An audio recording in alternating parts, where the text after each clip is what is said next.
This is the Sony A7R Mark VI, and in this video I'm putting it to the ultimate test. Every shot I take throughout this video I will showcase some of the new features, and I'm ticking them off one by one in this photography POV here in London. From the upgraded 66.8 megapixels through to the brand new 30 FPS blackout-free burst mode.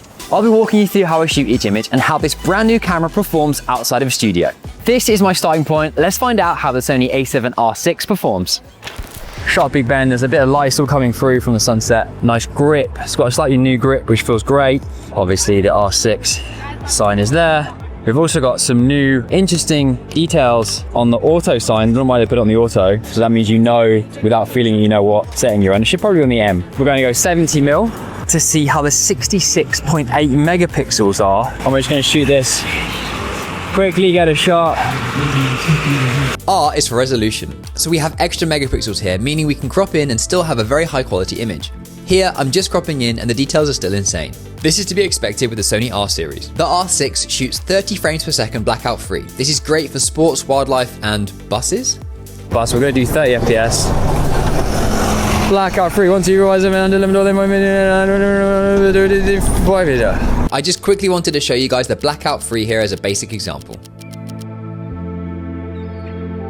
Something else that's brand new for this camera is the battery. Now you can get a full charge in 85 minutes and it's 45% quicker than the previous Sony batteries. So obviously it's great that we have a new battery that lasts for longer, charges faster, but it's not so great if you're like me and you have loads of other Sony cameras, they will not be compatible. Next up, we have the Bion's XR2 processor, which helps with superior autofocus tracking. This is updated to match the Sony A7 IV, so it has train, plane, insect, human, and bird, to name a few. So you can see the eye autofocus locked on instantly here and provided a pin-sharp image of the pigeon as it was mid-flight. If I had more time with this camera, I would have loved to go and shoot some more wildlife, not only to test this out, but also the brand new pre-capture feature. This means that you can capture an image up to a full second before, just by having your finger half down on the shutter. Amazing for sports and wildlife, you will never miss a moment. Now before we head to the next location, let's talk video. Now traditionally, the R series has not been great, but this camera shoots 4K 120, it also shoots 8K 30, and has 2 USB-C slots, and you can shoot 4K for live streaming. Now we're gonna quickly check off the creative looks. We've got a tripod to make everything exactly the same. Just a simple shot here at St. Paul's. We're just gonna get a nice shot. So that's standard. Then we're gonna move here, which is the creative looks, and then we're just gonna scroll. So we're going to do portrait, then we're going to tap it, neutral, standard, vivid, standard, vivid 2.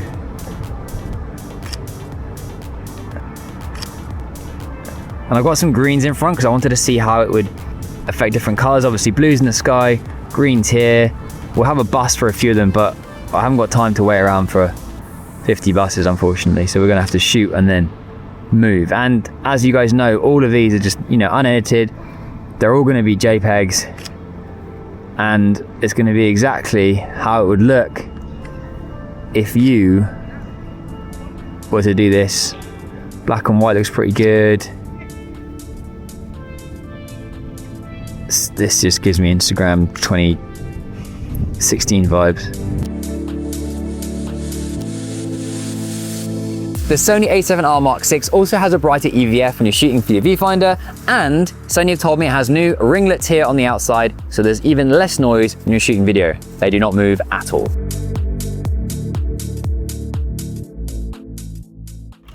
Next spot, we are here, Tower Bridge. It's looking great. We've got a lovely looking blue hour about to start. So we are here right now, and we're on the 12 to 24 on the Sony A7R6. Crazy. So one thing we can just tick off here is just how you can rotate landscape to portrait. The settings rotate with you. Nice little upgrade.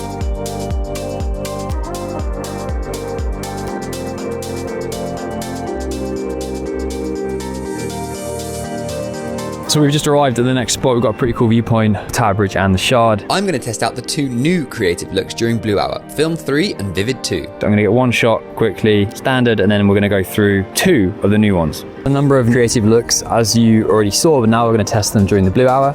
So one of the creative looks we're going to jump to straight away, Film 3. So that's going to look really nice. We're just going to tap on Tower Bridge, and then we're going to shoot that. That looks really good. And then we're gonna go through to the next one. So the next one is gonna be Vivid 2. So we go through Vivid 2. Boom. On the screen. Film 3 and Vivid 2. Okay, there's also a boat now, so I'm gonna shoot that one as it comes through. We've dropped to 50mm, so it's a bit wider. Awesome.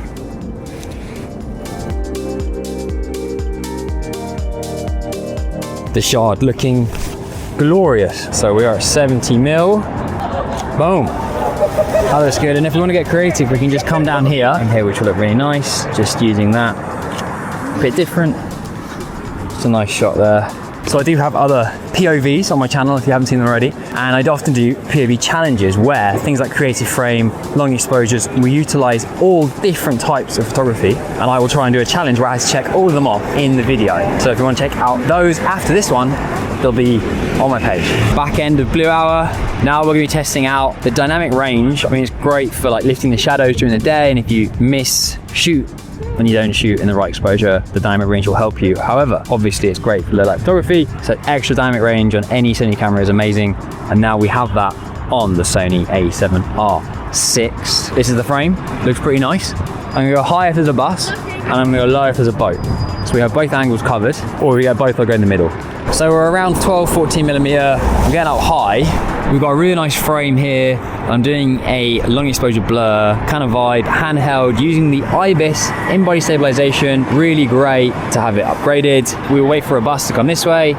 There's people walking this way. Hopefully we can get a person somewhere in the frame along with a bus. Hopefully it's gonna look good. Obviously also with the extra stops with dynamic range, that's amazing. We've got that on here. So again, really cooking with the A7R6.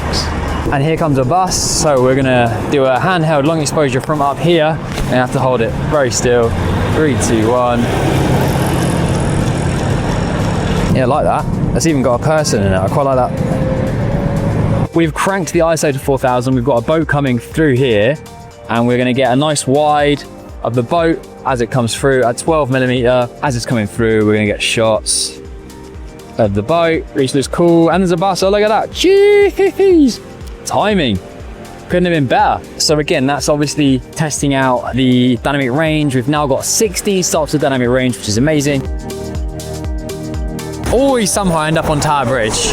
I can never resist a bus blur. So we've got it here, we're at half a second. We're just gonna get lined up on here. So 3, 2, 1. Jeez. Okay, there we go. Done, handheld, always a banger. So we're here, we've got a reflection that's gonna look pretty good. We're on 12-24 still. So if we go ultra wide, it's very dark, so I don't know how much you're gonna be able to see. But again, this is gonna be a great test to see dynamic range and the in-body stabilization, because both of these are gonna be tested.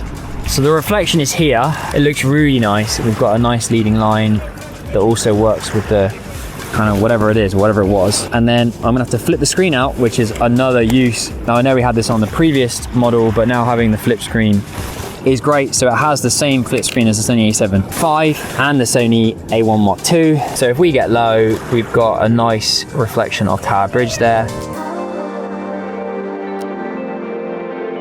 That's as many features as I could squeeze into one video with the time I have with this camera. The A7R Mark VI is now packed full of flagship features from the A1 Mark II and joins the A7 V with the Bion's XR2 processor. Here is the checklist feature again. Which one do you think is the biggest upgrade? And the price, it will retail for £4,400 here in the UK. That is the end of the POV here in London, shooting on the brand new Sony A7R6. Any questions about this camera, let me know in the comments, and I'll catch you guys in the next one very soon.